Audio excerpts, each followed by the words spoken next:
All right, ladies and gentlemen, let's get down. Let's get down to business, like Donny Osmond, Mulan. Let's see. Get right into it. Get my little pointer going. Finish up our 1920s lecture, the Roaring Twenties. Yes, today you will actually be doing this classwork 5/6/2020. You're going to use pages 260 and 261 in the book. All right. Please don't ask me questions about that. I think you should know that you need to use the book now. Anyway, be able to define consumer time period called the Roaring Twenties, mass media, whole 9 yards. You get the idea. Do it. All right, 1920s, standard again, 86.2, explain the causes and effects of changes in South Carolina and the nation as a whole in the 1920s. All right, so we're going to get down to it. Already talked about a vocabulary review in the last class, social changes in South Carolina and literature. So here's pretty much where we wrapped up. South Carolina had a literacy renaissance. People began writing these books and things like that. That had some interesting social flair to them. DuBose Hayward wrote a book called Porgy and Bess, okay? And it ended up being a theater opera, all right? So kind of like a play with singing, all right? Let's see. Now we need to talk about today the Harlem Renaissance. So African American culture, how did it change? How did it shift from leaving the plantation, moving to the north? Because there's this thing called the Great Migration. The Great Migration is where a lot of African Americans began to move from their previous homes in the south up to the north. And you have to consider this. They're looking for a new life, looking for an escape, a way to get away from that past. You have artists that came out of this great migration in Harlem Renaissance, such as Langston Hughes, who is an author. We'll look at one of his works here in just a moment. Then we have William H. Johnson. He was an actual artist. We'll see one of his works. And then you've got Paul Robeson, an actor. Edward Kennedy, Duke Ellington. He was a musician. All right, very famous people. You can look them up. The music that was born out of this era was jazz. Okay, a lot of horns and brass type instruments, and it created like a new phenomenon in the culture with a new type of dance as well. Maybe we'll talk about that later, but needless to say, you'd see a lot of visual art that really included bright colors. They tried to capture the emotions of the time period, and it'd be very vivid and sharp images. Okay, literature questioned the place of African Americans in society. We'll see something by Langston Hughes on that in just a moment. But it was like really this moment. Wow, the sun got bright. It was really this moment in time where African Americans were trying to figure out, where do we fit in American society? Where do we fit in American society? All right, so William H. Johnson, you can see some of his artwork here. You see the bright and vibrant colors. You see a couple things illustrated here. You got the church in the background. You got homes on the right, and we're leaving one place going to another. Okay, and you can see there's like a family here.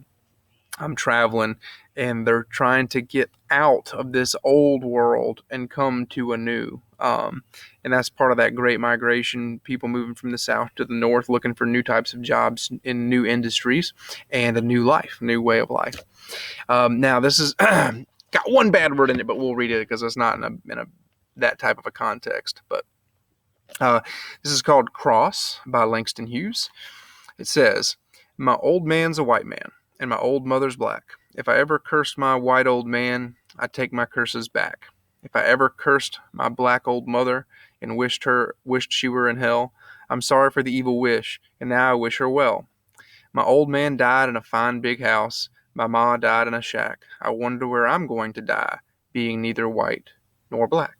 Now, as you know, in our class, we don't consider any such thing as white people, black people, simply all different various shades of brown. But the point is, there are still cultural and appearance differences at this point in time in society that people are being judged by. And you can see him trying to struggle and deal with that here, because there were a lot of people that were of slightly mixed descent, and they really didn't know where they fit in, because dang, even people in the African American community would look on them because they're like, well, this is just for reference sake, I'm not saying this. Literally call them something like a half breed or something like that. And then same thing for the white community. It's like this thing of shame from both sides. So where do you fit in? And it's pretty sad and scary. Luckily, we've overcome tremendous amounts of this ignorance, and that's what it is, ignorance. But you can see, I mean, people are literally writing poems about this racial tension that had to be figured out. And the 1920s was a major time for this. All right. Now you also have the revival of the KKK. In 1915, there was this stupid movie. It's like a silent film, and it was called The Birth of a Nation, and it portrayed the KKK in a positive manner and depicted them as protectors of women. Now, when the KKK first started out, for like the first day of its existence in the 1800s, there might be some truth to that they were worried about Yankees right after the Civil War coming down and raping and pillaging and plundering southern communities, because that did happen with Sherman's March to the Sea. But literally, like within 24 hours, it turned into a racist organization that was out to control African Americans. So yeah, they told a big lie about their organization. But anyway, depicted them as protectors of women. It reignited racist and anti-immigrant sentiments. Okay. Now, here's the thing: immigration's not bad, but illegal immigration can be very bad. All right, so we have to put this in context here. All right, these people are saying no one from outside of the United States of America has any business being here. Well, that is absolutely ridiculous. Now, no one from outside the United States of America that has no right to be here, broke the law, and violated all our immigration expectations and rules does not have a right to be here. So there's a fine line in here of what is right and what is wrong, and we're always towing that line and needing to interpret it. But these people were just like, everyone else is bad if they're not us. By 1920, they were a national organization, guys. I mean, huge deal. Marches and rallies in the streets and stuff like that.